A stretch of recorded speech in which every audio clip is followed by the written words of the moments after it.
No matter what happens, don't stop! We almost got it!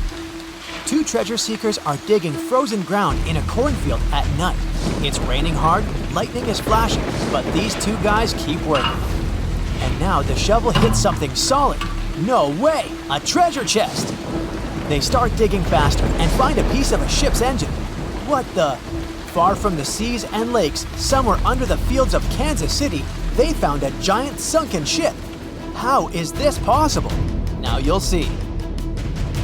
Some people spend their lives searching for shipwrecks with treasures underground. One of them is explorer David Hawley. He's been looking for such ships far from the seas, rivers, and oceans for many years. He does this because he likes the feeling of adventure.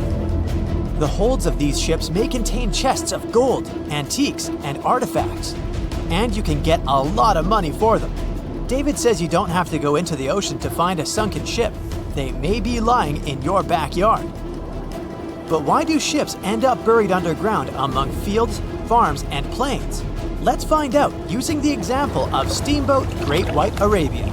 According to old records, the newspaper clippings, this ship had been carrying about 200 tons of treasure before it sank in 1856. Many rumors and local legends said the ship was lying underground, a few miles northeast of Kansas City. It was there because people deliberately altered the riverbed and channels of the Missouri River in the second half of the 19th century. They artificially brought the shores closer to each other. They narrowed the river to increase the flow's speed, so boats could sail much faster. In the 19th century, steamboats were the most popular means of transporting passengers and goods. Before railroads, they extended the western border across the Mississippi and Missouri rivers and brought supplies to people. That's why it was so important to increase the speed of their movement. So, on September 5, 1856, Arabia was sailing along such an estuary. It came across a snag sticking out of the water. A piece of log quickly flooded the ship. Fortunately, all passengers were evacuated. But the steamer and its precious cargo reached the silt bottom of the Missouri River in a few minutes. Several years had passed. Everyone forgot about the vessel. During this time, the course of the Missouri River had changed. But Arabia remained under the wet, muddy bottom. The soil level above it was getting higher, and the ground was losing moisture. Eventually, many decades later, a cornfield formed above the sunken ship. In the 1980s, one farmer owned this area, and he had no idea what was hidden in his territory. David Hawley carefully studied the history of the sunken ships of the USA. He knew that hundreds of steamers had gone underwater all over Missouri, but most of all, he was interested in Arabia, as there were rumors that it was filled with gold and other valuable things. The territory of cornfields in Kansas was vast, but David Hawley knew how to search properly. In 1987, he started working. First, together with his brother and father, they collected all the clippings from old newspapers they could find. They were looking not only for information about the steamer, but also for maps of the Missouri River. They tracked its historical changes, checked the dates, and identified a large area where the steamer sank. Next, they used electromagnetic testing and other geological stuff to study the soil and find the right place. They searched for differences in ground moisture and density. Then, they went through the territory with powerful metal detectors. And so, by the fall of 1988, they had determined the location of the steamer. Arabia was the size of a football field. This gigantic vessel lay 45 feet underground, 4 stories down. But before they started excavating, they had to ask the owner of the cornfield for permission. For the farmer, this news was a big surprise. He agreed, on the condition that the excavations would be completed by spring so that he could sow a new crop. Digging a giant ship in winter is much more difficult and expensive than at other times. It includes additional equipment, electricity, and heating costs. The team worked day and night. They financed the excavations out of their own pocket. Each invested more than $10,000 and took out a bank loan. Finally, they noticed the first details of the ship. The shovels hit the huge engine boilers and the deck. The goal had been achieved. Most of the cargo lying inside the sunken ships is covered with rust, shells, mud, and is badly damaged. The contents of Arabia were in excellent condition, considering that the ship had sunk 130 years prior. Unfortunately, they didn't find the chests of gold. Still, they got several tons of other valuable cargo, household items of people who lived in the middle of the 19th century. It was a time capsule. The ship was carrying supplies for hundreds and thousands of people, and all these things were perfectly preserved. For example, they could clearly see the brand stamp Goodyear Rubber Company on one rubber shoe. The longer the excavations continued, the more things David and his team found. In the barrels, they found plates from the 19th century. They were intact and usable. Also, there were clean clothes, thousands of pairs of shoes, harpoons, frying pans, and umbrellas. The ship was carrying cargo to supply about 16 small towns. Yes, it's not gold, but such artifacts are also precious. The contents of the ship could be worth millions. However, the crew wasn't going to sell these things. They made a museum on the site of a former fruit market in Kansas City. If you go there, you will immediately feel like you're in a department store of the 19th century. There are thousands of items in good condition. Even the matches here are dry enough to light up. It took David many years to present the entire collection from the steamship. He values each of the items and doesn't want to sell them. Anyone can come here, pay for a ticket, and find themselves in the past. Who knows, maybe there's an old ship hidden in your backyard too. Geologists found an older vessel in the hot desert of Namibia in 2008. This ship sailed back in the days when pirates scared sailors on the seas, and now it's inside a dried-up lagoon. The ship sailed from Lisbon in 1533 and disappeared with the crew near a small diamond mining town. After almost 500 years, the hull had been badly damaged. Only the carcass of the ship remained, but the treasure hidden inside the vessel stayed intact. They carefully studied the boat for a long time, trying not to ruin anything. And then, 5 days later, they found a big old chest in the hold. Carefully opening it, they found gold coins there.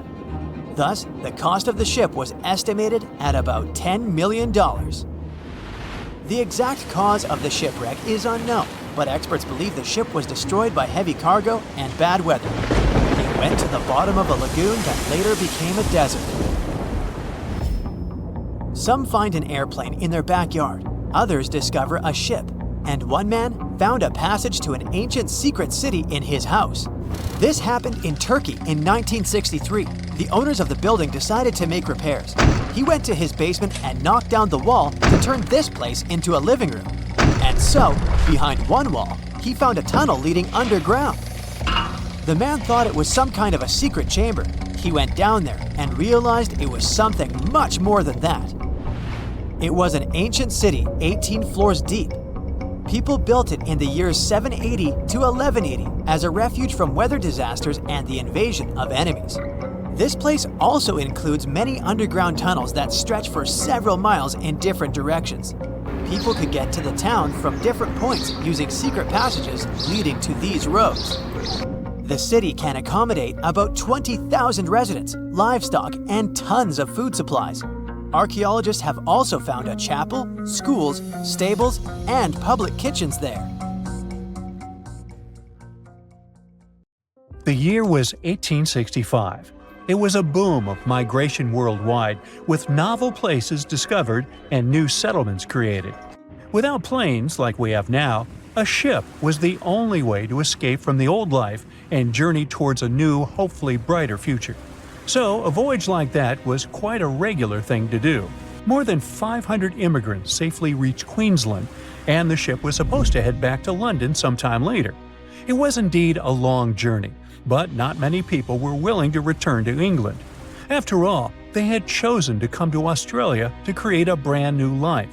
So, it was only natural that the ship would come back nearly empty. However, the return trip was still quite lucrative, thanks to the cargo the ship would carry.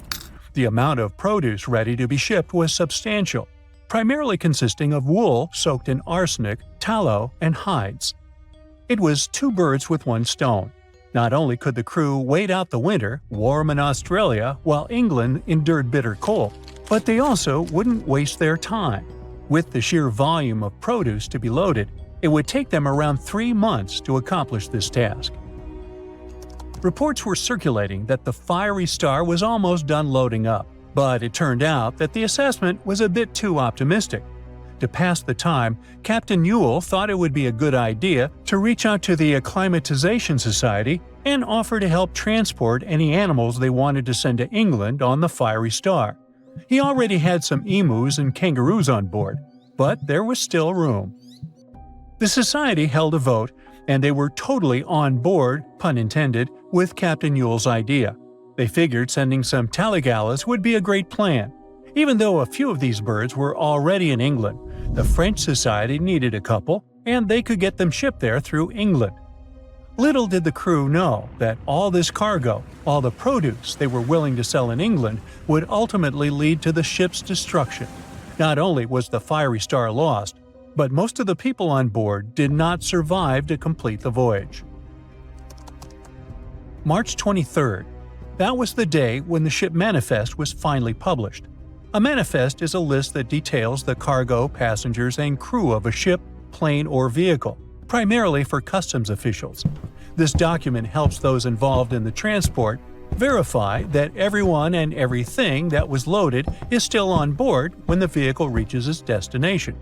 Once it's published, it means the ship is almost ready to depart.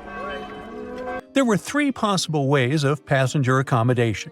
First, there was the saloon, the antiquated name for first class.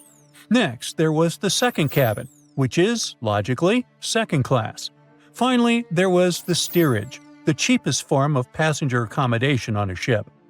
Back in the 19th and early 20th centuries, many people traveled from their homelands, often to North America and Australia, looking for a fresh start. Most of them were poor and had limited funds for travel. In total, there were 8 people in the saloon, another 8 in the second cabin, and only 21 steerage passengers. Out of the 37 passengers, only one, John Omond, would make it out alive. He bought a ticket for the steerage, so unlike the Titanic situation, in this case, the class didn't really matter. The crew members list wasn't as detailed as the passengers. It was known that, in total, there were around 55 people in the crew, from able-bodied seamen to crew members simply called boys. But there's something telling me that the crew wasn't really that important for the captain. In reality, all that mattered to him was to make as much money as possible, shipping tons of dangerous, flammable cargo. Out of over 50 crew members, only 17 survived that voyage. But there was actually one more crew member who actually survived it all, just because they weren't let in. Sarah Johnson disguised herself as a man and planned to sneak onto the ship.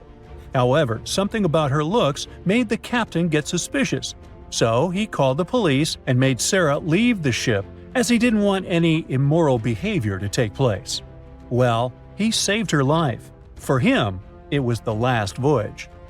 The captain, W. Hunter Ewell, was quite a celebrity apparently. He already had a record of the safe landing of immigrants in the previous year, so there seemingly was no reason to worry. The trip promised to be safe. Clipper Fiery Star left Moreton Bay bound for London. The passengers took their places. The cargo had already been loaded. The full list is astonishing. In addition to all the wool, tallow, cotton, hides, and horns, there were also 6 cases of arrowroot and various other packages. And we can't forget the animals the captain took aboard too. The Fiery Star was far away, yet still observable to the east as it headed toward the Pacific Ocean. This was the last information available until May 26, when news of its destruction emerged from Brisbane. Chief Officer William Sargent's log reveals that the Fiery Star took 12 days to reach the southern tip of New Zealand, passing on April 11, 1865. The trip was going well until heavy seas ruined 2 longboats on April 17th. On this day, a strong odor of smoke alerted the captain. When he checked, he found the lower hold completely filled with smoke from a fire fueled by the ship's flammable cargo. The hatches were quickly closed to try to contain the flames, but by the next day, the heat and toxic smoke had forced passengers out of their cabins. George Maber was one of the lucky survivors. He was the ship's engineer, and he recalled the chaotic events on April 20th. as Captain Ewell and most of the crew and passengers tried to evacuate in rough weather. At around 6 p.m., the ship took on water, and without much warning, Captain Ewell, 4 crew members, and a few female passengers hopped into a lifeboat and headed out. The next boat, managed by the second mate, Mr. Adio, was a gig, followed by a crowded jolly boat. Lastly, there was a waste boat, which was barely seaworthy, with 2 men constantly bailing water to keep it afloat. The plan was for the boats to stay close to the Fiery Star overnight and head for the Chatham Islands the next morning. But by dawn on April 21st, all 4 boats had vanished without a trace. On the burning ship, there were 17 crew members and passenger John Oman, who banded together under Chief Officer William Sargent's leadership. For 5 days and nights, George Maber pumped water on the fire without rest. He volunteered to go down the forehatch with a rope around him and a handkerchief over his mouth. He discovered that the foremast had been burned through for about 7 inches, and the port side was severely damaged, resembling an empty shell. Exhausted, he returned for fresh air, but later descended again with Quartermaster Marshall to access a water tank. They couldn't open the lid, and as George crawled over the hides, he felt himself sinking. When they reached the deck, they collapsed from exhaustion. The cargo had been destroyed by smoke and fire, and the heat on the deck was intolerable. The crew survived on limited rations and caged chickens, using every spare piece of wood, including pigsties, for the pumps. Distressed pigs ran wild in the heat. A raft was constructed, but was too weak for the open sea. Sleep was elusive, and the crew had lost everything, with only hopes of reaching land or meeting another ship. Finally, the Dauntless appeared and sent a lifeboat to the Fiery Star. Captain Moore boarded the Fiery Star on May 12th, and after assessing the situation, he agreed that the crew could do no more. They boarded the Dauntless at 4 p.m., witnessing the Fiery Star succumb to flames by 11:30 p.m. It was a narrow escape. There's a stretch of water that even the most experienced explorers fear. No matter what season you choose to cross it in, you risk meeting face-to-face with waves that can reach as tall as the Hollywood sign. I'm talking about the Drake Passage, the waterway connecting the Pacific Ocean to the Atlantic Ocean, stretching from Cape Horn at South America's southernmost tip to Antarctica's South Shetland Islands. It's about as wide as the distance from London to Berlin and takes up to 48 hours to cross. Some sailors compare getting on the other side to going to the moon. That's how challenging it is. Even the man who discovered it, Sir Francis Drake, never sailed these waters because they seemed too dangerous to him and opted for a calmer, although longer, Strait of Magellan. The passage took the lives of around 20,000 sailors and over 800 ships. Tourists who want to see Antarctica cross the Drake Passage on a regular basis, although it's still often called the world's most terrifying ocean crossing. The Antarctic Peninsula, where travelers go, isn't really part of Antarctica itself. It sticks out and points towards South America like 2 fingers almost touching it. The water gets squeezed between these 2 land masses, making strong ocean currents. The passage is part of the Antarctic Circumpolar Current, the largest ocean current on Earth. The water rushes through the passage at a speed between 95 and 150 million cubic meters per second, which makes it rougher. And then there are winds that usually blow from west to east and are very strong between 40 and 60 degrees latitude. That's why those areas are called the Roaring Forties, Furious 50s, and Screaming 60s. Land slows down winds, which is why storms hitting Ireland and the UK get weaker as they move east. But Drake's latitude is the only place where winds can blow all around the Earth without being stopped by land. So they keep getting faster. These strong winds turn into huge waves that can hit ships really hard, normally around 13 to 16 feet tall. They're much higher than waves in the Atlantic. Drake Passage also has underwater mountains that you can't see. The huge current squeezes through this narrow passage and causes waves to crash against these mountains underwater. These internal waves create whirls that bring cold water up from the deep ocean. So it's not just rough on the surface, the water is wild all the way down. The first sailor managed to sail around Cape Horn and through the Drake Passage in 1616. It was a Dutch navigator, Willem Schouten, in 1616. But the most famous attempt to cross it was undertaken by Sir Ernest Henry Shackleton on his ship named Endurance. He and 27 of his men set off from South Georgia, aiming to reach Vassal Bay in Antarctica. But things didn't go as planned. On January 19, 1915, their ship got stuck in the ice. And by October, it began to sink. They camped on floating ice for 2 months before sailing lifeboats to a remote, icy place called Elephant Island. Shackleton and 5 men made a risky journey to South Georgia to get help. It took them 15 days to cross Drake Passage with hurricane winds. Finally, they arrived safely and organized a rescue for the rest of their crew. Scientists found the shipwreck of Endurance only in 2022, 10,000 feet below the water. In December of 2019, 6 fearless athletes decided to cross the Drake Passage by rowing a boat for the first time in history. It took them 12 days of non-stop rowing with a 90-minute rotation of rowers. They managed to do it, and it was probably the hardest possible way to cross the passage. The athletes mentioned it was cold, wet, and dirty, and the waves hit them like walls. The weather in the Drake Passage changes a lot, but ship captains can always see it coming and change their path.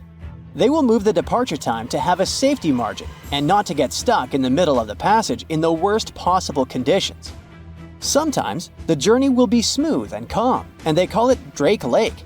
Other times, people on the ship will feel rough waves, which is called Drake Shake.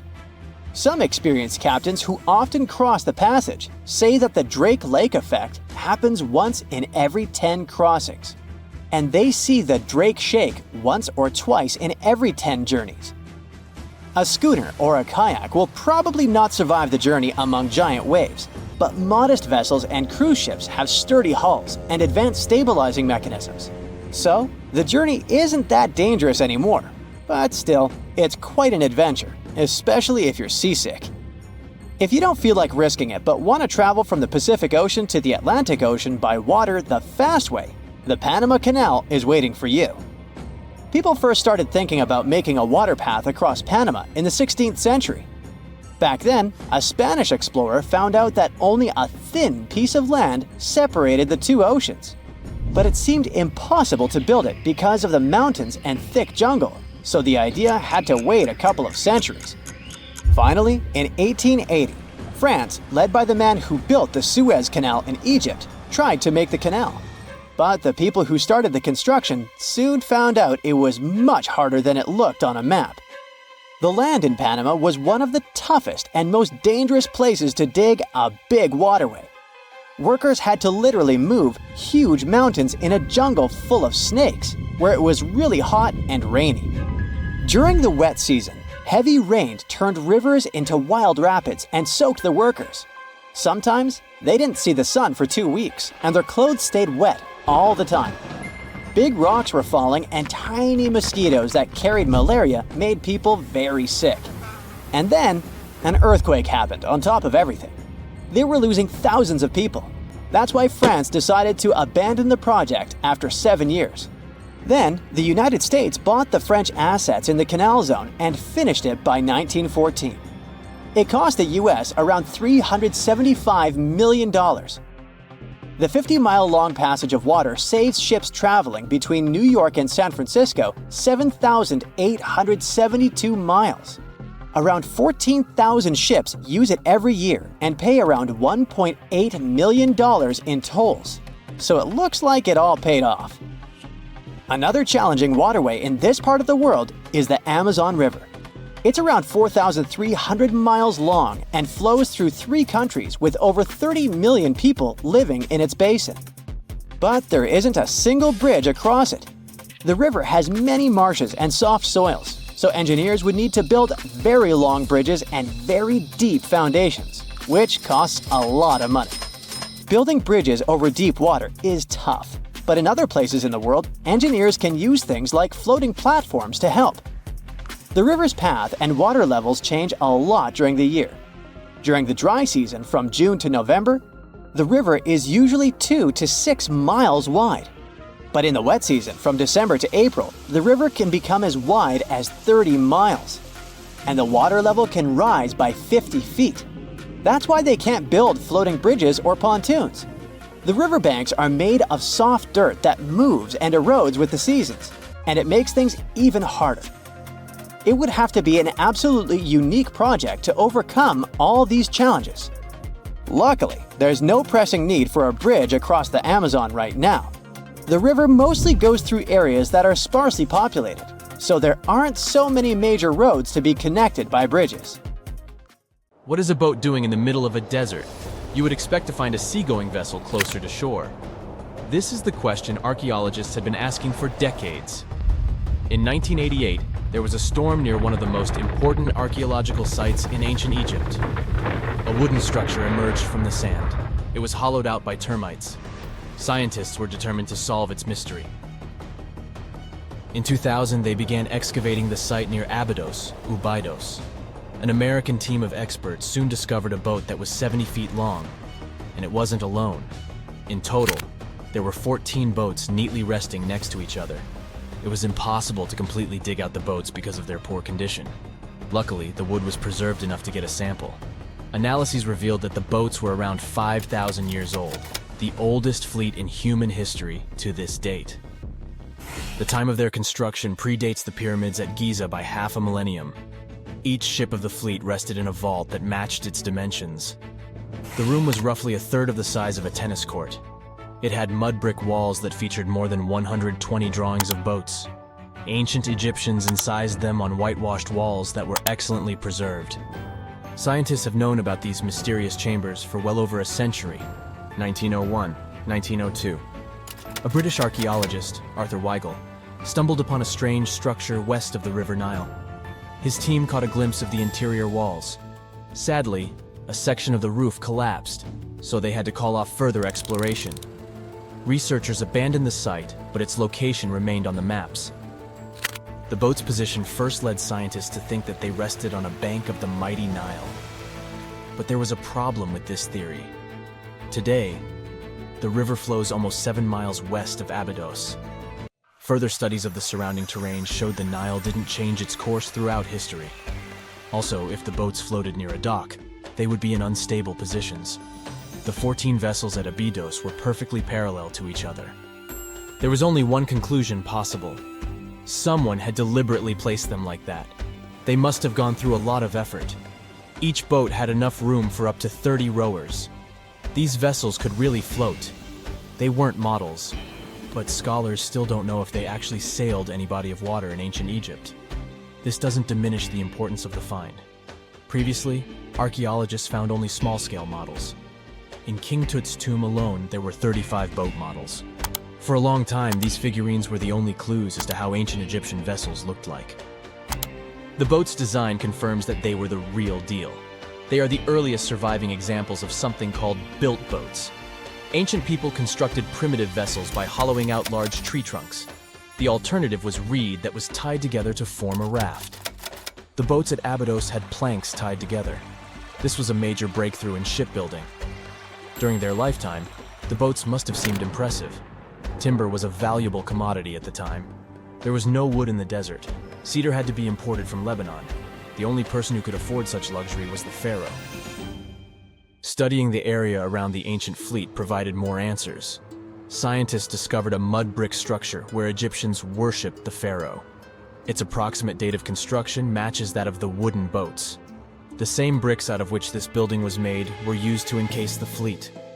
At the time of their construction, the rooms they were stored in had a ceiling. That's the section that archaeologists stumbled upon in the early 20th century. Just like mummies and coffins, these marvelous ships rested inside splendid vaults. The exterior of these rooms was also impressive. The outer walls originally had a plaster of white limestone. It reflected sunlight.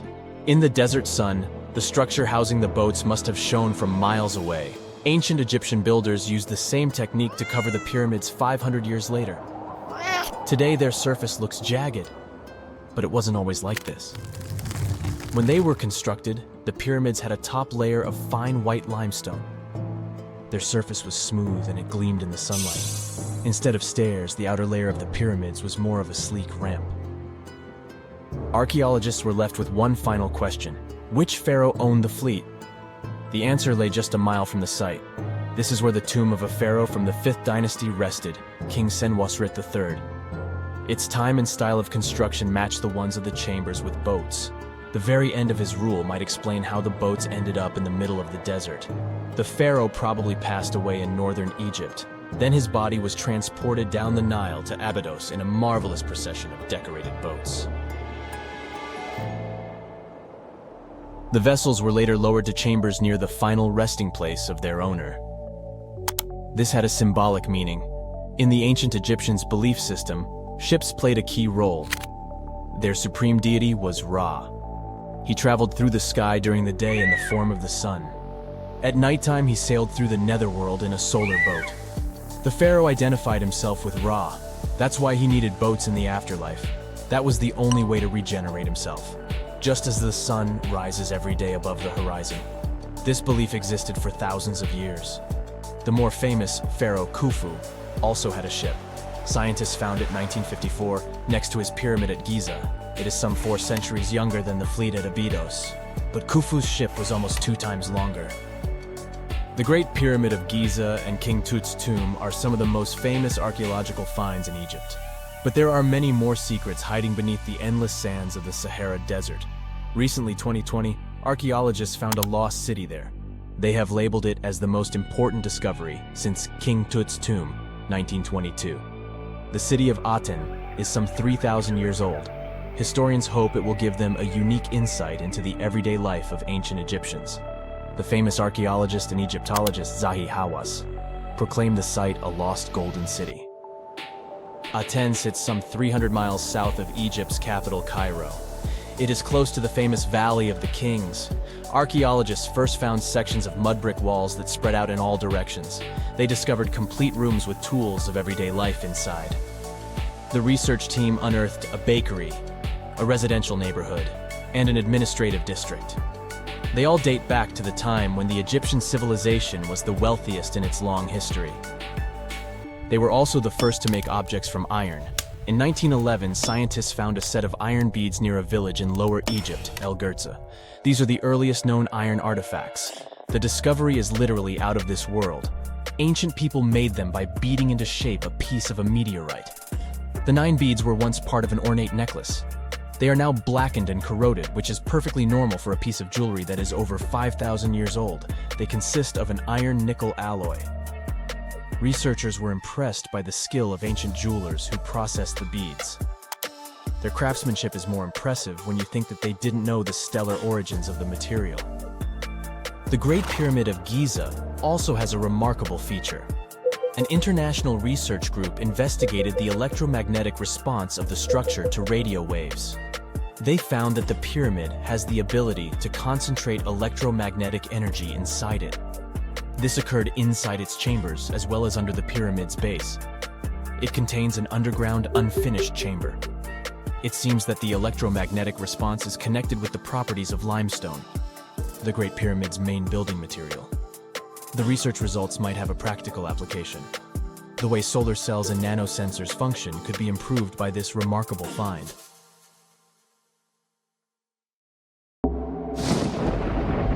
There's a ship drifting somewhere in the ocean without a crew.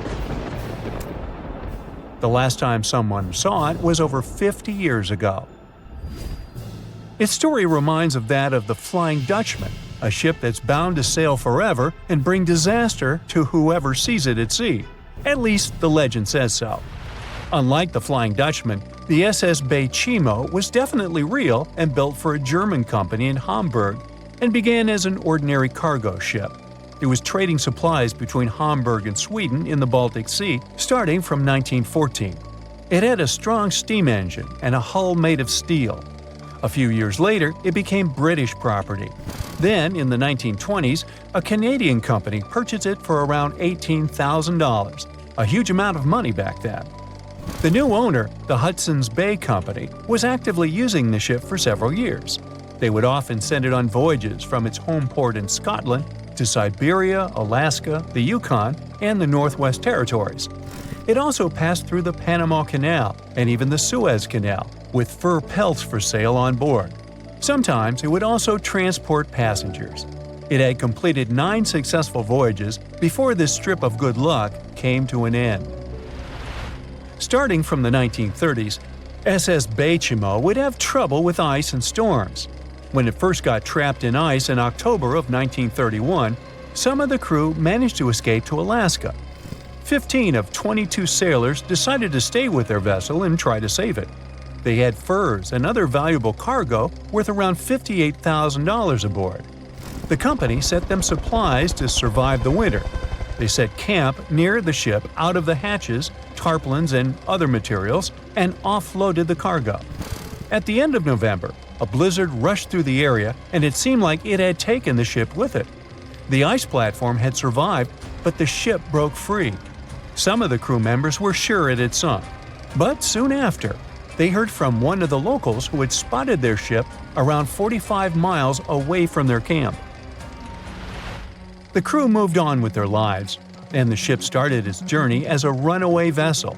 People would spot SS Beichimo once a year or so, all the way until 1965. It was mostly spotted off the coast of Alaska. A man going to Nome with his sled dog, along with prospectors, explorers, and treasure hunters, all claimed to have seen SS Beichimo. Someone tried to board it and take it to port, but ended up stranded on it for days because of horrible weather. Others got luckier and managed to take a whaleboat, some furniture, and other valuables from the vessel. Those who got close to the ship saw that it was damaged and missing the propeller. Still, it stayed afloat without a crew for at least 38 years and became the longest sailing ghost ship in history. In 2006, the Alaskan authorities started a project to solve the mystery of this ghost ship of the Arctic and finally find SS Beichimo, either still above or below the water. So far, the project has not been a success. SS Beichimo remains one of the estimated 4,000 ships that have disappeared off Alaskan shores. If the legend of the 17th century isn't lying, this ghost ship could be sailing somewhere along the Flying Dutchman. It belonged to the Dutch East India Company. Its captain managed to do the impossible for that time and sailed from Holland to Indonesia in only 3 months. They said he was flying over the sea, and some evil tongues explained that he had made a deal with evil forces to achieve that. Once the ship was sailing back home, its captain and crew disappeared without a trace. There are many versions of what happened to it. One of the first ones said it had tried to enter port at the Cape of Good Hope, got in a terrible storm, and sank as there was no captain to save it. Another legend says the captain had refused to obey the skies to let the ship sink during the storm. A scary life form then struck the boat and the crew, and it was condemned to forever wander without rest. Many sailors claim to have spotted the Wandering Dutchman. The Duke of York, who was to become King of England, mentioned having seen it in Australian waters. Right after spotting the ship, the man who saw it first fell from the top of the mast and didn't survive. There were more encounters with this legendary ship up to the middle of the 20th century. Ships would nearly collide with it as the Flying Dutchman jumped out of the blue. Scientists have a more logical explanation for this mystery: Fata Morgana, not to be confused with Hakuna Matata. Now, when you're out at sea on a hot day and the air is all wavy, it feels like when you look at the road on a scorching summer day. That's because of something called atmospheric refraction. When light passes through different layers of air with different temperatures and densities, it bends and twists. Sometimes, under certain conditions, this bending of light can create really bizarre optical illusions over the ocean, like sightings of the Flying Dutchman. The Fata Morgana phenomenon can make distant objects appear distorted, stretched, or even lifted above the horizon. So you can see a ship far away, but because of the way the light is bending, it will look like it's floating above the water or even disappearing and reappearing. A Fata Morgana is most commonly seen in polar regions, especially over large sheets of ice that have a uniform low temperature. But you can see it anywhere, even in deserts and over lakes on hot days. The first stories about ghost ships go all the way back to ancient Greek and Roman mythology. One of the most famous ghost ships in history is the Mary Celeste. This brigantine was traveling from New York City to Genoa and was fully stocked with provisions, but missing a crew when it was discovered in the Atlantic Ocean in 1872. The crew's personal belongings were also there, completely undisturbed. The final entry in her log was made 10 days earlier. We still don't know what happened to its crew, and the ship has inspired many spooky stories and legends. The Lady Lovibond was another legendary schooner that is believed to have been wrecked off the coast of Kent in the middle of the 18th century. The story tells that the ship's captain, Simon Reed, had just got married and took his bride on board for a celebratory cruise, despite the superstition that it could bring bad luck. They were on their way to Portugal when the first mate, who is also in love with the captain's new wife, went mad because of jealousy, attacked another crew member, and then took over the wheel and steered the ship straight into the dreaded Goodwin Sands. No one aboard survived, and the schooner is said to reappear as a ghost vessel every 50 years. In present times, many vessels become abandoned and turned into ghost ships intentionally. There are thousands of them floating in U.S. rivers, lakes, channels, and coastal waters. Some people lose their boats in storms and other extreme weather. Others have to abandon their boats because maintaining them can cost 10% of the boat's price. Plus, docking a vessel can add up to several $1,000s every year.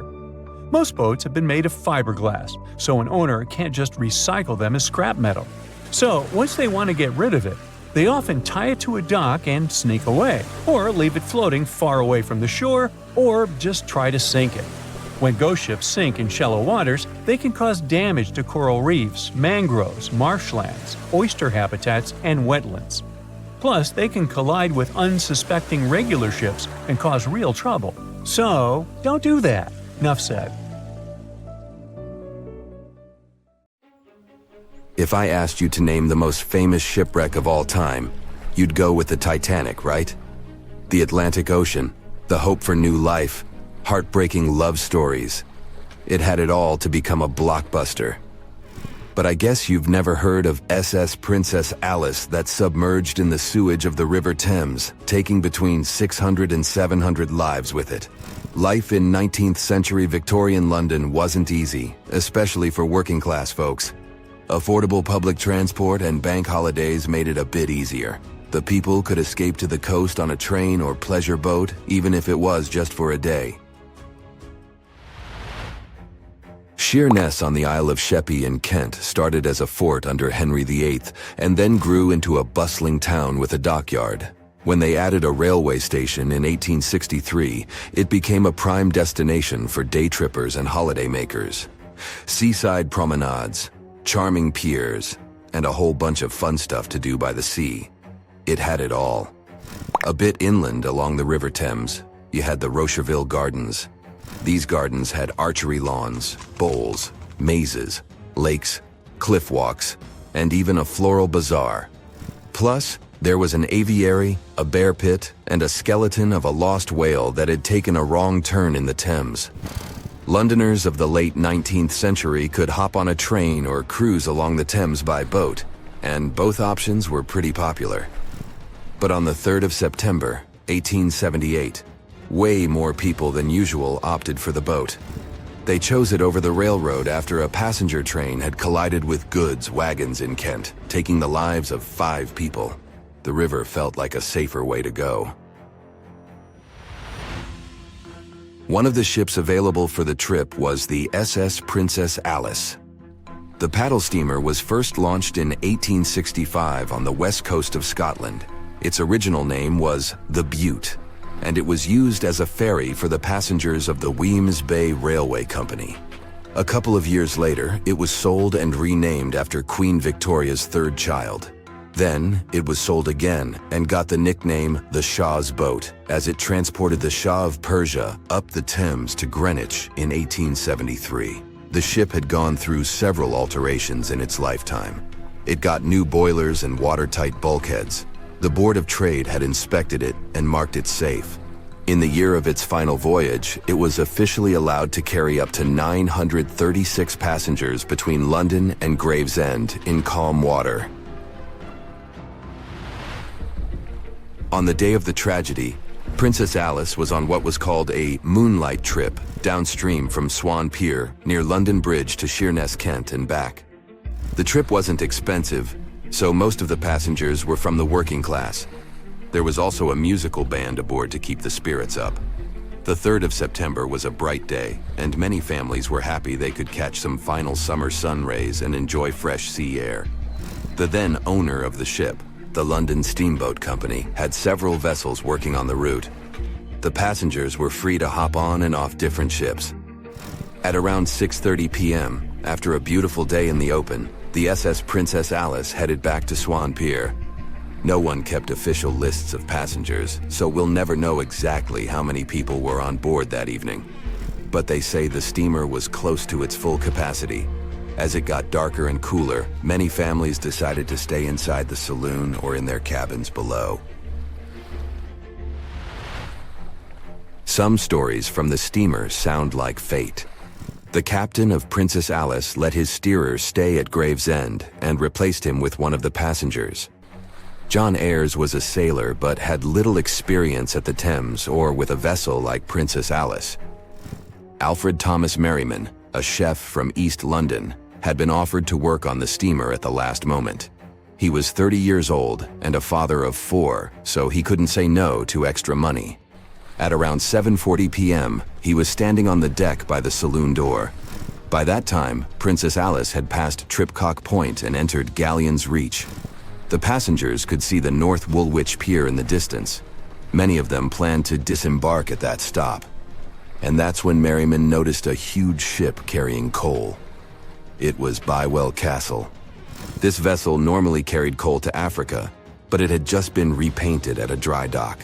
Bywell Castle was going to Newcastle to pick up some coal and transport it to Alexandria, Egypt. The ship's captain, Harrison, wasn't too familiar with these waters, so he called in Christopher Dix, a seasoned Thames River pilot, to lend a hand, even though he didn't have to. The ship had a fancy raised forward part below the deck, and Dix couldn't quite see what was in front of him. So, they had a sailor on lookout duty. As they set sail from Millwall at the speed of 5 knots, 5.7 miles per hour, they tried to stick to the middle of the river, but other boats had other plans. When they were approaching Galleon's Reach, Dix spotted Princess Alice's red port light, headed their way, but planning to pass on the right side. At the same time, Grinstead, the captain of Princess Alice, was going against the river's flow, trying to find the smooth waters on the south side. He adjusted his course, steering into Bywell Castle's path.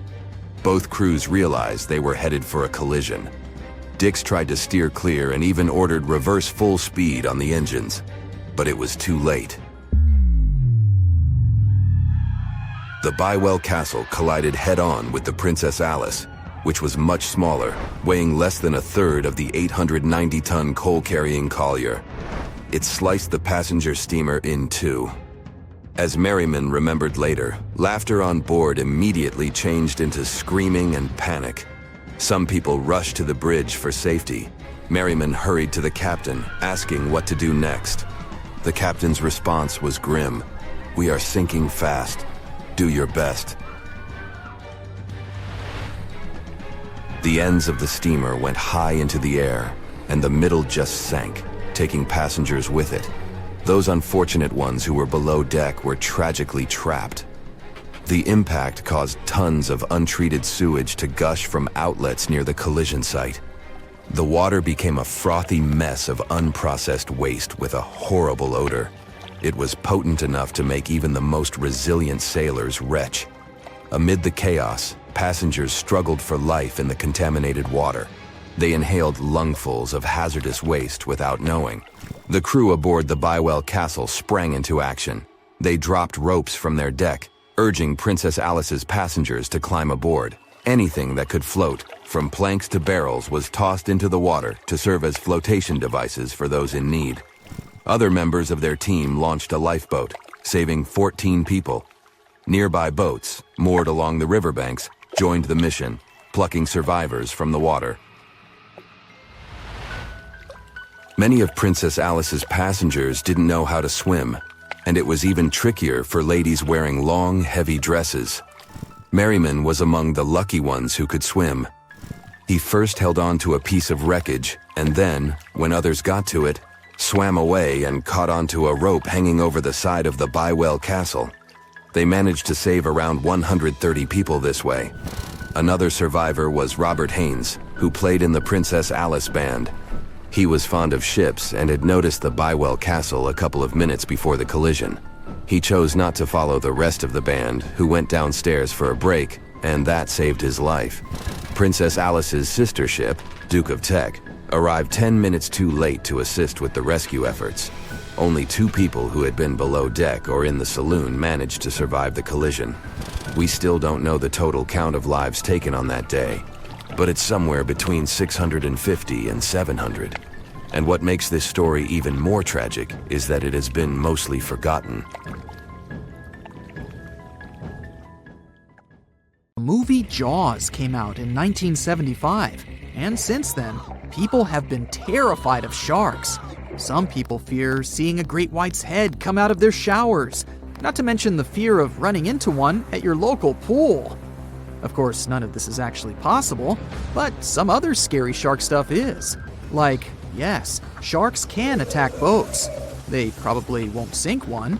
It depends on the size of the shark and the size of the boat. Today, we're diving deep into the facts and myths about the sea's biggest predator. It was the year 1953. On a typical July morning, 2 fishers set out on their daily lobster harvest. They took their white-hulled dory out to sea off the coast of Cape Breton Island in Nova Scotia, Canada. Since it was the lobster season, the sea was dotted with several dories spread out across the water. But that day, something strange happened. As soon as they put the dory at sea, they noticed a large dorsal fin chasing after their boat. They were surprised to see that the shark would follow their boat's every move. For an entire week, they took out their white dory from the harbor, and the shark followed them around. Until one morning, as the men were alone at sea, the shark charged at full speed at the boat and smashed a 7-inch hole in its bottom. The boat turned over, and both men fell into the water. The shark didn't come after the men, though. Instead, it swam away and disappeared for good. To clarify, a dory is a small, fragile boat usually measuring 16 to 23 feet long. So how long did that shark need to be in order to sink it? Well, as soon as the boat was retrieved from the ocean, researchers found something interesting. One of the shark's teeth was found stuck in the hull. According to Harvard experts that analyzed the tooth, it most certainly belonged to a 12-foot white shark that weighed around 1,200 pounds. One thing intrigues scientists a whole lot. The great white didn't seem to be interested in the man aboard, but rather in the boat itself. The question is, why? Some people suppose that this great white followed the dory around because it was white, and the animal probably thought it was some big white mammal. It's not the first boat a shark has attacked. You see, sharks don't attempt to sink boats because they're mean and evil. Rather, it's due to murky waters and hard materials that make them mistake inanimate objects for their usual lunch menu. But that's not what we've learned from popular culture. In Jaws, the protagonist shark managed to poke several holes in the orca as it rammed the boat. The orca was a Nova Scotia-style fishing boat made out of wood planks. It wasn't a huge boat, so it seemed plausible that a great white could ram it. But, according to Mythbusters, that's very far from the truth. A great white swimming at its maximum speed wouldn't be able to take down a medium-sized fishing vessel. The same goes for bigger boats.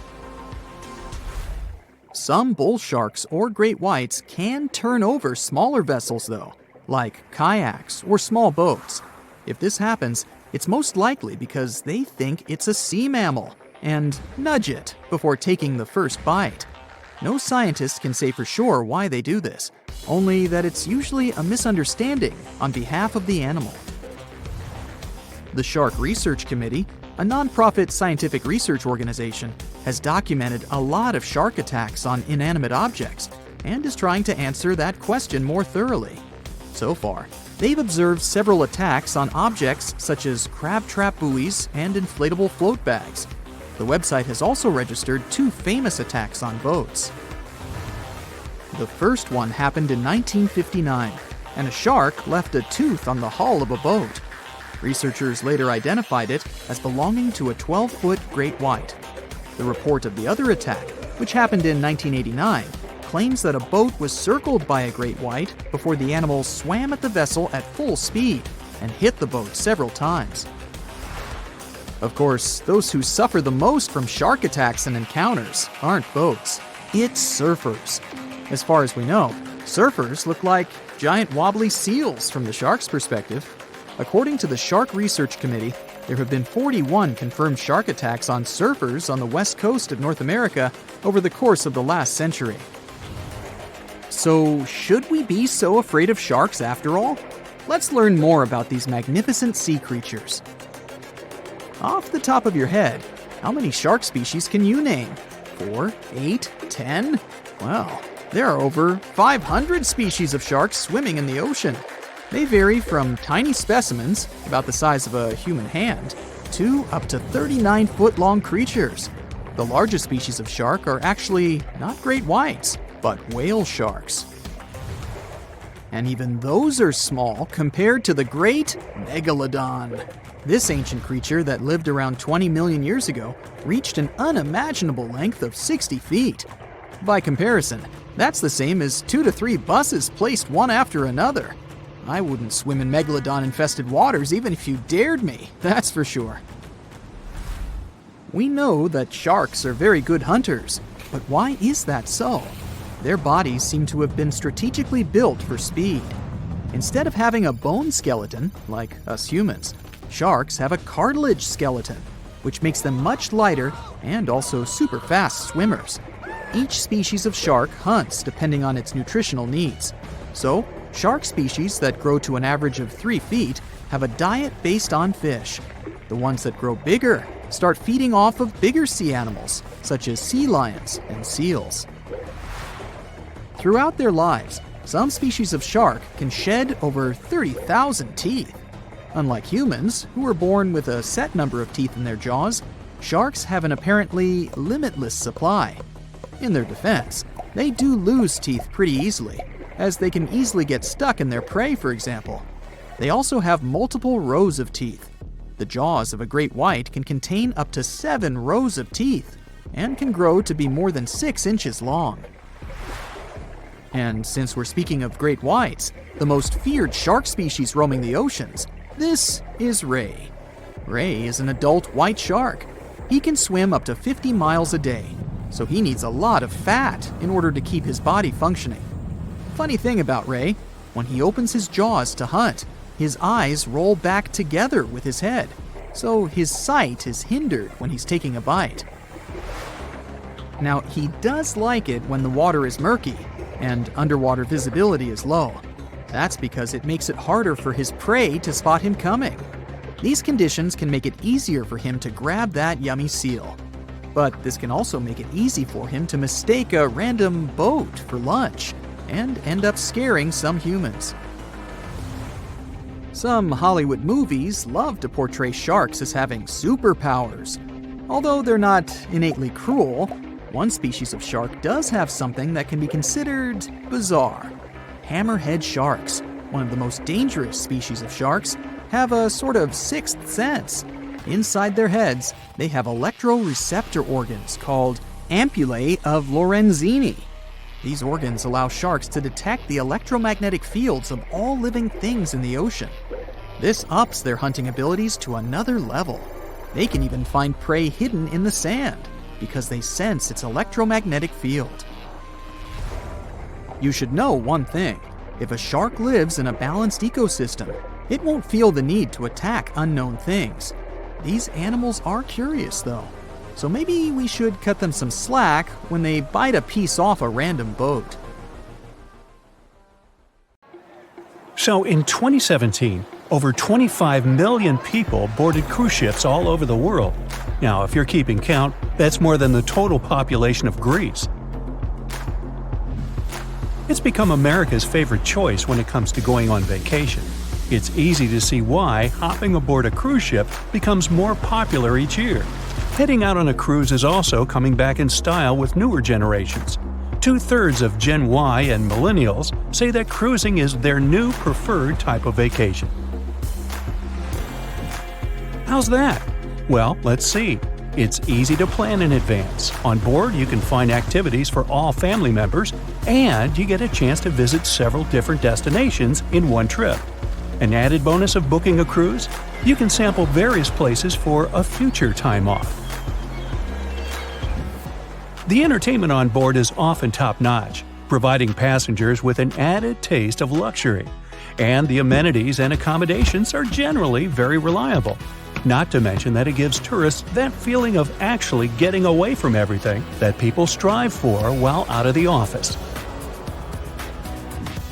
Royal Caribbean International is one of the largest cruise lines in the world, with just over 19% of the cruise market as of 2018. Its current fleet is divided into many different classes of ships, including the Voyager class, Radiance, and Quantum.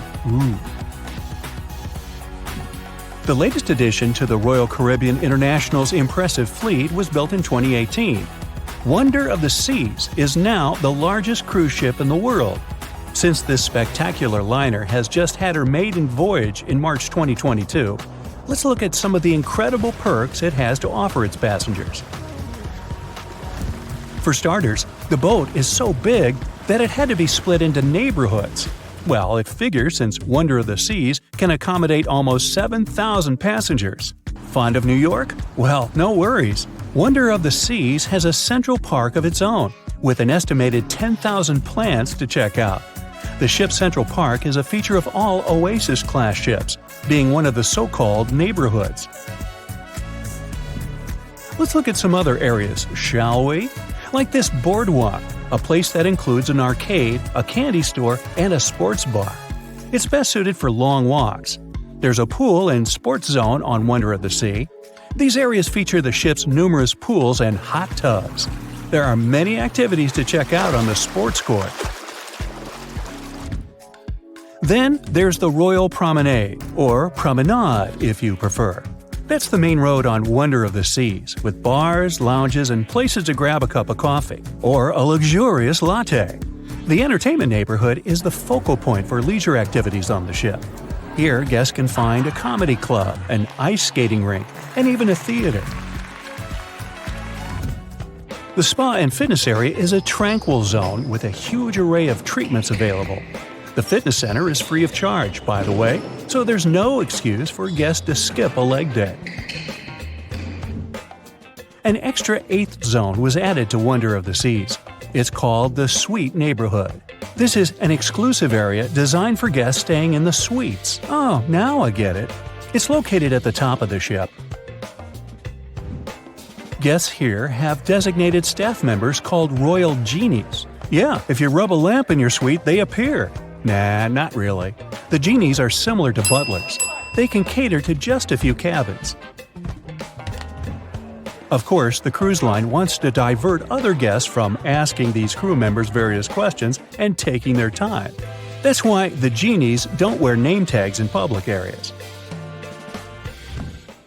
As for its itinerary, Wonder of the Seas was initially supposed to be homeported in China, but Royal Caribbean decided to move the liner to the United States. In March 2022, the ship started its journey with 7-night Eastern and Western Caribbean itineraries. In May 2022, Wonder of the Seas is scheduled for a trip to Europe, with Western Mediterranean cruises from Barcelona and Rome planned for its guests. Passengers will also be able to visit Palma de Mallorca, Spain, and Capri, Italy. When the summer season is over, Wonder of the Seas is scheduled to return to Florida to offer year-round sailing starting November 2022. And by the way, there is no truth to the rumor that a special cruise only for highly allergic and hay fever sufferers will be called the Wonder of the Sneeze. Nope, not at all. Now, it's hard to imagine a ship so massive that can accommodate so many amenities on board. For example, the Titanic was the largest ship of its time, measuring 882 feet in length. And Wonder of the Seas is not only 1,188 feet long, it's also 36% taller and 34% wider.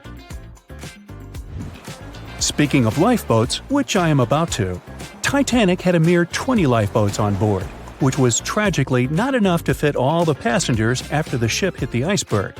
But Wonder of the Seas has an even smaller number of lifeboats, 18 to be precise. Sounds weird and dangerous? Well, not really, given that each of these lifeboats can accommodate up to 370 people. It means that all the passengers and crew members, an estimated 8,000 people if fully booked, are going to be safe in case of an emergency.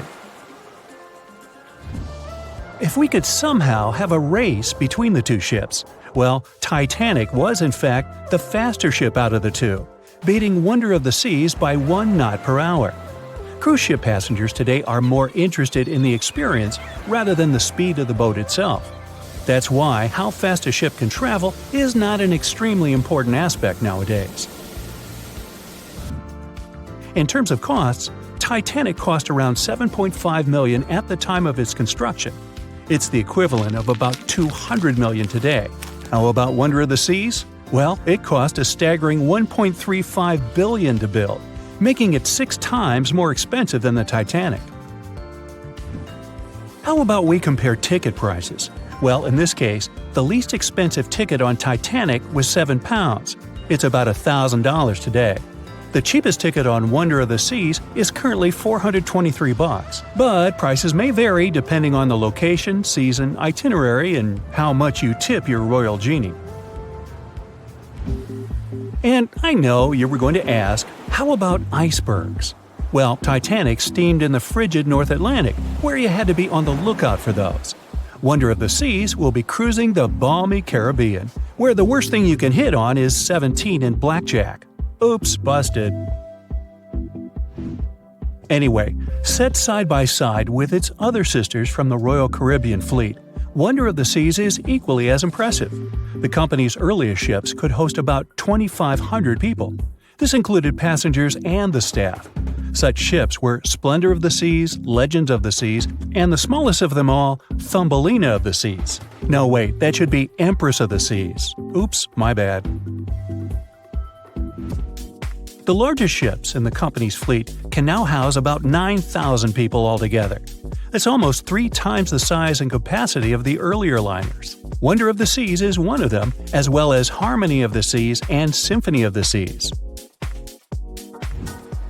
Are you seeing a pattern here? Yep, if you ever encounter a ship with Of the Seas in its name, it's safe to assume it belongs to Royal Caribbean. But if it's a can of tuna, it might actually be Chicken of the Sea. Hey, I like tuna. Now, choosing between cruise ships based on their size is like wondering if you should visit your local museum or the Louvre in Paris. It all depends on your preferences. Some families prefer small settings. Others are a fan of large spaces that can provide everything they need. Historically, it's equally as exciting how far we've come in terms of maritime transportation. The SS Royal William, for example, was the first boat to ever make a transatlantic voyage almost entirely steam-powered in 1833. And it was a mere 160 feet long and could house roughly 155 passengers. And if the seas were calm, then they were housed less roughly. Similarly, the first modern megaship in the world was the MS Sovereign of the Seas. Launched in 1987, it was only 888 feet long and could carry a little under 3,000 passengers. Size and capacity are not the single improvements added to newer cruise ships out there.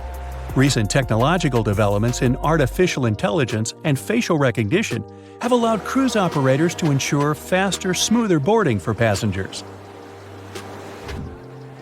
If, in the past, it took from 60 to 90 minutes for all passengers to board a ship. Nowadays, cruise ship operators manage to get people comfortably settled in less than 15 minutes. Now, I'm sure you're already eager to book a ticket, but let's look into some of the more interesting activities you can try on board Wonder of the Seas. This way, you'll know what you're getting yourself into. All Royal Caribbean ships have loads of artworks available for their guests to enjoy. But Wonder of the Seas goes above and beyond, even featuring statues of astronauts in key locations around the ship. You'll find the first astronaut looking through the glass at the promenade, while a second one is busy rock climbing at the boardwalk. The third and last astronaut is more of a movie fan. This statue can be found near the movie screen sitting area. Going astronaut sightseeing is proving to be quite the experience among guests. In the areas with no access to sunlight, Wonder of the Seas features virtual balconies. In case of bad weather, guests can still have a feeling of the outdoors, but without having to hide from wind or rain. Teenagers have a place of their own reserved on the ship. There's a special club with a private hot tub, selfie area, games, and comfortable seating. The inside part of this club features a vending machine, an interesting collection of literature, and tables for foosball. Well, sign me up! Welcome to the race across the globe. And here are our competitors. He is the captain of the world's largest freight ship, which can hold almost 24,000 containers. This is the captain of the Antonov AN-225 Maria, the world's largest cargo airplane, the record holder in aviation, which uses 6 engines to take off. Over here is the freight engineer. The train reaches a length of about 2.5 miles. That is, the walk from the head of the train to its tail will take a whole hour. And our last contestant is the driver of the Kenworth W990, one of the world's largest and most powerful trucks. All of them will make a crazy trek from the port of Shanghai to Portugal. They will move through water, air, roads, and rails to bring you that container of delicious fruit to your table, or at least to your local store. You take it the last mile. So, here we go! Shanghai. It's the busiest port in the world. Every year, 43,300,000 containers load and unload here. And here's your container. This is a standard 20-foot equivalent unit. There are several kinds of containers, and they're the same all over the planet. These things have changed our world and brought a real revolution in cargo shipping. Way back, 70 years ago, goods and products, or cargo, was loaded and unloaded onto ships with human power. The loaders had to move every individual bag and box, and it would take days to fill up a ship. A truck driver waiting in a long line for his turn to load stuff on a ship thought, what if we didn't move the cargo separately, but could put a whole truck onto the ship? Ooh, he's thinking on the bright side. Well, a few decades later, the first container appeared. Now the loader in the port didn't have to spend time moving every single piece of cargo. A giant crane would hoist an entire loaded container all at once. Then, in 1956, this reduced the cost of loading 1 ton of freight from $6 to 16 cents, 37 times. You can fit 2 cars in one of those containers, or 3,500 shoeboxes, or 500,000 chicken eggs. There's also containers for bulk goods like grain. They have an airlock at the bottom. There's also refrigerated containers. They're used to deliver fruit to all corners of our planet.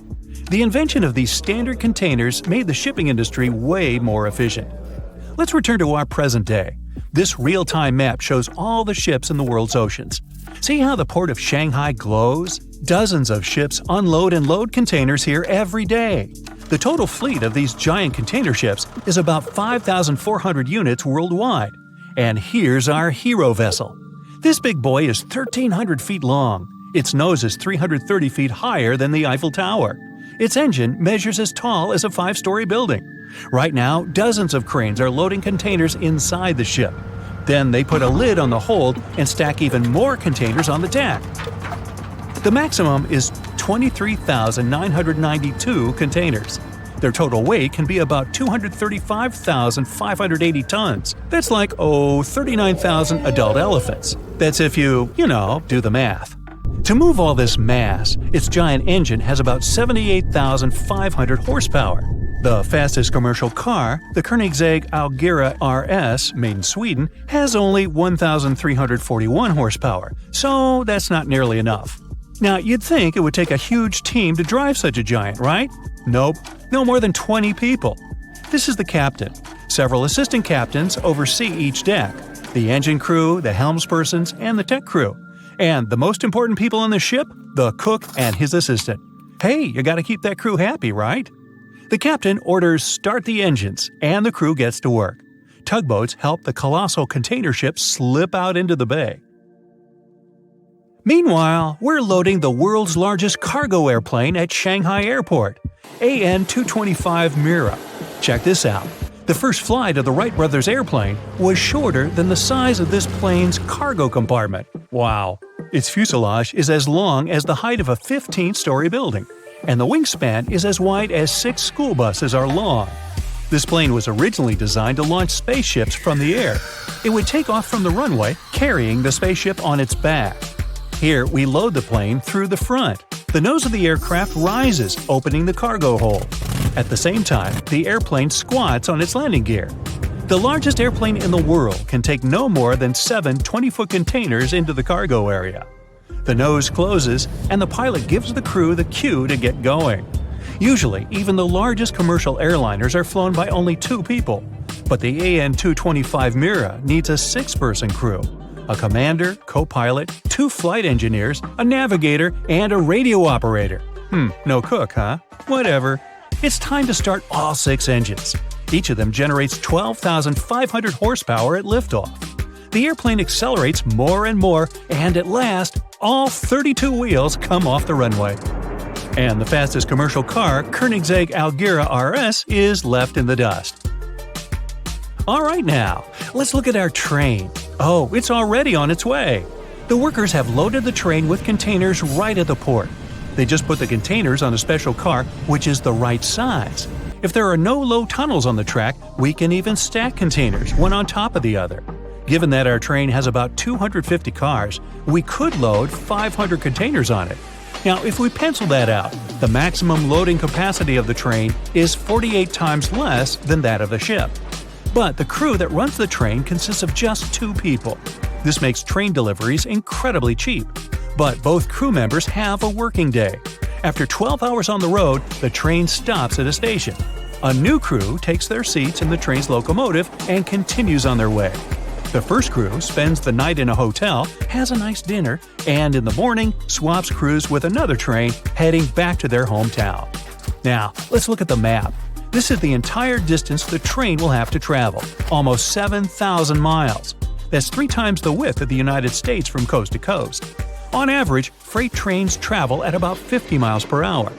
Our calculator tells us the whole trip will take about 140 hours or 6 days. But hey, it's not that simple. You see, areas are divided into railroad zones. One crew always works within one particular zone. For example, our train crew departed from the port of Shanghai and reached the border of their area. They must stop the train and give up control to the next crew. So, the travel time for the train will depend on the speed of the transfers and the number of stops. So what about our truck? Back at the Shanghai port, the truck got its container very quickly. It pulled up to the loading area, and a big crane gently dropped the container on it directly from the ship. Done. Much faster than a plane or a train. From this point on, its journey began. The truck's route will be about the same as the train's. The average speed of the truck is about 60 miles per hour. If driving non-stop, the journey would take 5 days. But one driver can only work a certain number of hours. A working day lasts 14 hours, of which the truck can only drive 9. When he has reached his limit, the truck driver must find a suitable place to rest and recuperate. You've probably seen the trucker parking lots along the highway. They look like big gas stations. Here, the driver can always take a shower and eat. The driver will sleep right in the truck. The Kenworth W990 has a special place for this right behind the driver's cab. And there's not only a bed there, no, there's separate air conditioning, windows, lights, and several compartments for personal belongings. There's a refrigerator to store groceries and a microwave to heat food. The driver can eat at the folding table and even watch TV. Everything to make the driver feel at home. So, when one driver has reached its limit of 9 hours and his workday is over, he has to rest for the remaining 10 hours until tomorrow. In this case, he'll cover a maximum of 540 miles per day. That adds up to 13 days of travel time. Additionally, the truck must pass inspection when entering other countries or states. Inspectors weigh the truck on giant scales, check its brakes, and more. It's time-consuming too. In this case, the solution is to have a partner. At the end of a 14-hour shift, the first driver must go to the cab to sleep and rest. Then the partner takes over control and continues on the road for the next 14 hours. But there's a problem here. When the second driver finishes his shift, the first driver still can't get behind the wheel, so they still have to stop. Shifting gears, back to our giant container ship. It comes out of the bay and suddenly it slows down. Yes, that's all for the economy. The East China Sea is very busy near the port. Dozens of ships are waiting in line to get into port. So the captain gave the order to increase speed so as not to hold up the party. But as the ship entered the open sea, it slowed down to about 20 knots. That's about 23 miles per hour. That's very slow, especially if we look at their route. It's a trip nearly across the globe. The total distance from the port of Shanghai to Portugal by sea is about 11,000 miles. But our ship moves almost non-stop, 24/7. Ideally, it would take 480 hours or 20 days. But there are a few variables out there for a ship on the open seas. Take storms, for example. The ocean can be a rough place. Sometimes the waves there reach great heights, enough to overturn even a ship this big. So the captain heads to the bridge and takes control. The navigator turns the ship's bow into the wave to keep it from overturning the vessel. The bow of the ship rises and rushes into the sky. Once on top, the ship begins to plunge off the wave like a surfer, picking up speed. After a few seconds, the bow hits the water hard, causing a solid splash of water. High and narrow waves can be especially hazardous. Coming down for them, the ship can dive too much underwater, almost like an arrow, and go under. Or worse, it might break in two under its weight. But fortunately, the wise captain overcame the storm and we arrived at the first checkpoint of the voyage. This is the Strait of Malacca. All ships traveling from Asia go through this bottleneck. Otherwise, they would have to make a long detour through Indonesia. The Strait of Malacca is not only narrow, but also shallow. If the ship's depth in the water, or draft, is deeper than 65 feet, it will run aground, and that's not good. That's why we don't build ships bigger than this one. But our giant makes it through and into the Indian Ocean. Now, look up into the sky. The largest aircraft in the world, the AN-225, is now in the air at cruising altitude. That's about 5.6 miles. The planes choose this altitude for several reasons. The atmosphere here is not as dense as below, so the airplane has less air resistance or drag and burns less fuel. Another reason is bad weather, which just doesn't exist here. Thus, neither rain nor snow is a problem for it. Now, given the curvature of the Earth, the direct distance between Shanghai and Portugal is about 6,500 miles. The cruising speed of the AN-225 is 500 miles per hour. That means the plane can cover this distance in just 13 hours, compared to 13 days for our truck. But the aircraft will have to make at least one stop. Considering that such a huge plane can't land at all airports because it needs a long runway, refueling stops should be carefully chosen. The airport in Dubai has a long enough runway so that the AN-225 can land there. The captain begins the descent procedure. Such a heavy plane needs to calculate the weight for landing accurately. If it's too heavy, the plane's landing gear might break and lead to an accident, which really should be avoided. This is why planes sometimes make several circles around the airport to burn any excess fuel. The weight of the remaining fuel can be critical for landing, so the aircraft captain makes sure the tank is properly empty and lands the plane. When empty, the AN-225 Mira can cover a distance of 9,570 miles. That's enough to get from Alaska in North America to the most southern point of South America, or from New York to London and back. But when loaded with cargo, that distance is almost cut in half.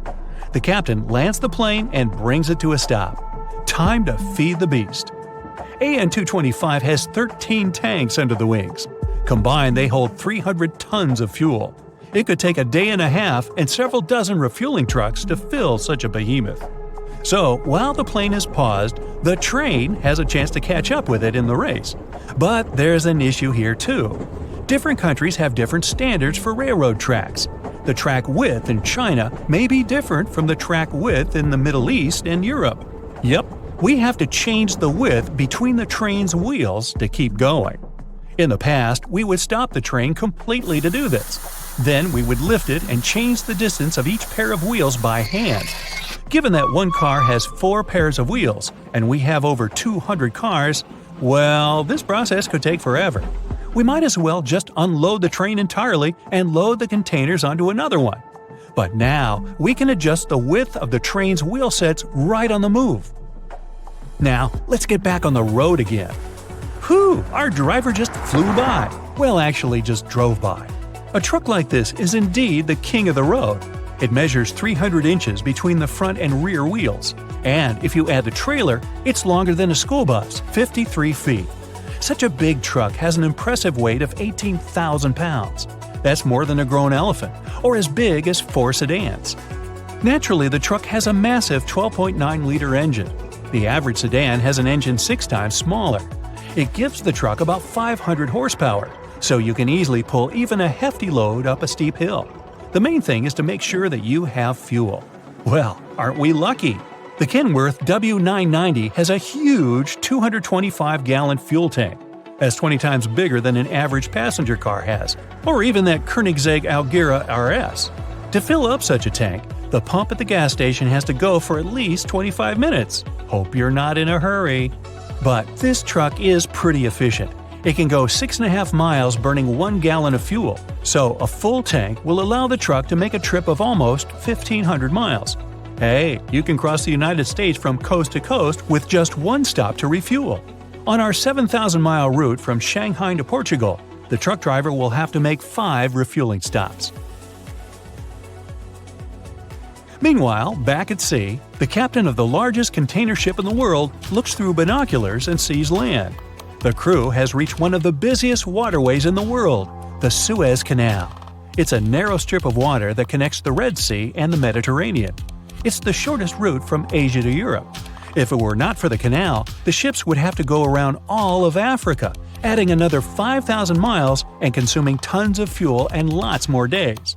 Now, an alternative ocean route is through the North Sea, but commercial cargo ships use it only in the summer when the ice is melted and there's a lower risk sailing. At colder times of the year, ships need the help of icebreakers. These are large, powerful ships whose sole purpose is to plow through the ice, clearing the way for cargo ships. But icebreaker services are very expensive, which drastically increases the delivery cost. Now, getting through the Suez Canal is not that easy. You can look at the sea traffic in real time. There are dozens and hundreds of ships lined up to go through it. The canal is about 250 feet wide. That means our ship can go through it with a small margin. But our cargo is too heavy, and the ship could run aground. In this case, the ships that work for the Suez Canal come to the rescue. Some of the containers are reloaded onto them. Our ship becomes lighter and no longer runs aground. The captain receives a message that it's his ship's turn. Tugboats help the giant container ship move through the narrow canal. The ship must navigate 100 miles in a narrow canal to reach the Mediterranean Sea. Other ships are moving from Europe to Asia and moving toward it through the canal. There are special places where the canal widens for the boats to bypass each other. There is also a recently built parallel canal. It's wider and it allows larger ships to go through there, and it even allows ships to go both ways. On average, the passage through the canal takes about 14 hours. In one day, the Suez Canal can pass about 50 ships. Hundreds of other vessels on both sides of the canal have to wait in line. The ship's captain keeps a close eye on the passage through the canal. Even the slightest mistake can lead to a massive pileup. In March 2021, one of the largest container ships in the world blocked the Suez Canal. It was carrying about 18,000 containers. Strong winds blew the ship off course as it passed through the canal. The ship's bow ran aground on one side of the canal. Its stern was then blown sideways, beaching on the opposite side. So, this one ship completely blocked the passage from Asia to Europe in both directions. As they say, wanna get away? Well, for several days, 14 tugboats tried unsuccessfully to move the giant ship. Then the excavators began to dig out the sand under the ship's bow. Their goal was to deepen the bottom of the canal so the boat could float again. Every minute counted. Meanwhile, more and more ships were bumper to bumper in the Mediterranean and Red Seas. By the end of the rescue operation, roughly 450 different ships were impatiently waiting for their turn to pass through the canal. The world trade lost about $400 million every hour. Delivery schedules for goods around the world flew out the window. The biggest losses were for oil tankers from the Middle East. Fortunately, our captain made no mistakes, and the giant container ship made it through the Suez Canal without incident. The captain sets a new course. This is the last leg of this long voyage. Alright, where's our biggest airplane in the world? It's already slicing through the skies on its finish line. It's now in European airspace. It's interesting that in addition to being a record center in size and payload, this plane is only one of a kind. The first flight of this giant took place in 1988. Although 34 years old, it's still going strong and does its job. It was recently certified to continue flying until at least 2033. It's one of the few planes that have unusual tail fins. It's split.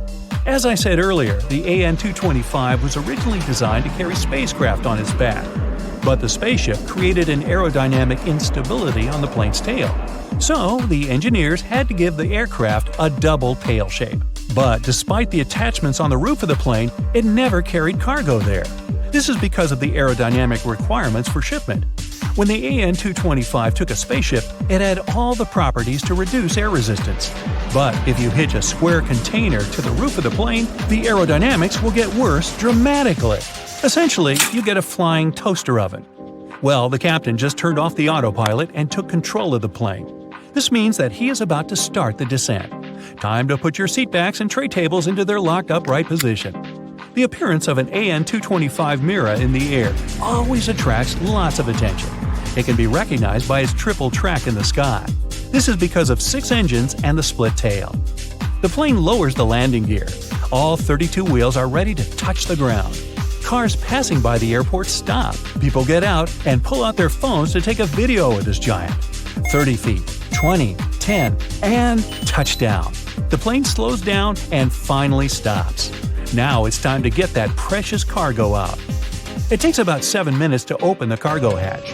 The plane drops a little lower and unfolds the ramp. The cargo trucks begin unloading the containers. The plane finishes our race. It took 2 days from Shanghai Airport to Portugal with one technical stop for refueling. What about the train? The locomotive of the train has already replaced several dozen crews. Its route took it through Beijing, Moscow, and Paris, but it's still much shorter than the possible longest route in the world, Portugal-Singapore. The total length of the track on this route is 11,655 miles. If you wanted to make this journey by passenger train, it would take about 21 days to get from point A to B. Our train route was a little shorter, and it took 12 days to get to the destination. That's 6 times longer than an airplane. Now to the truck driver. He too is nearly at the finish line. His route practically repeats the ancient Silk Road, the route Chinese merchants used to carry silk to the Middle East. The truck went nose to nose with the train all the way there. The truck would overtake the train when it was stopped to change crews, but the train would pull ahead while the truck driver was asleep in the cab and couldn't continue driving. The truck reached its destination a little later than the train, 13 days. The last participant of the race, the world's largest container ship. It started simultaneously with the other participants from the port of Shanghai. Its route went through the South China Sea, the Strait of Malacca, the Indian Ocean, the Arabian Sea, and the Red Sea. It passed through the extremely narrow Suez Canal to reach the Mediterranean Sea. Its final checkpoint is the Strait of Gibraltar, the stretch of water that separates Europe from Africa. Finally, it has arrived in the port of Portugal. The ship makes a victory honk. The captain looks through his binoculars and sees that the AN-225 crew, train crew, and the truck driver are already standing on the coast. He crossed the finish line last. The whole trip took this ship 20 days. See how the places are arranged on the pedestal: the airplane, the train, the truck, and the ship. Now, the plane wins if we compete just for speed, but each of the participants takes first place in a particular category. Which of the contestants in the race deliver the goods as cheaply as possible? Let's look at the train. To move 1 ton of cargo for 1 mile, you have to pay 4 cents. So if you want to ship a ton of freight from Los Angeles to New York, it'll cost you about $100. In our case, with a train route of about 7,000 miles, the shipping price of 1 ton of goodies would be about $280. The price is low because of the train's efficiency. It has smooth metal wheels that run on smooth metal rails, so it doesn't have much drag like a truck with rubber tires on asphalt. Meanwhile, let's look at the airplane. It takes $1.21 to move 1 ton of cargo per mile. The route covered by the AN-225, including a stop for refueling in Dubai, is approximately 7,800 miles. That means the cost of shipping 1 ton of cargo will be roughly $9,500. That's 34 times more expensive than by train, though 6 times faster. But this is the price for modern and fuel-efficient aircraft. The AN-225 engines are old and not as efficient. They burn more fuel, and the price will be even higher. Regarding the truck, 1 ton per mile costs 20 cents. So shipping from Shanghai to Portugal costs about $1,400, 5 times more expensive than a train. In recent years, the price of shipping a container by cargo ship has increased 7 times. It costs about $14,000 to ship cargo from China to Europe. Prices have gone up so much because of the container shortage. Internet commerce is growing fast, and so is the need for consistent shipments across the globe. We just don't have enough containers to meet those needs, but we expect the price of ocean shipping to drop by 2023. So the shipping method should always be chosen carefully. An airplane is best for delivering expensive goods that are needed urgently. The train is perfect for a large volume of goods, which at the same time is cheap. We primarily use trains to move containers from seaports to distribution points farther inland. The main advantage of trucks is their mobility. They can take containers to places the train can't reach because there is no railroad, or where there is no access to water, and it's impossible to deliver the cargo by ship. Trucks can also deliver goods directly to city centers. Shipping on giant container ships is suitable for huge amounts of cargo, for something not too heavy, but something you can fill a container to the top. Despite the price, most of the goods in your nearest supermarket are brought in by ship. They have traveled thousands of miles in containers around the world. Globalization happens thanks to the container. The same product costs just about the same price all over the world. People in different parts of the planet can wear the same sneakers and eat the same fruit because, a while back, someone invented a way to transport stuff we all like to buy in universal containers.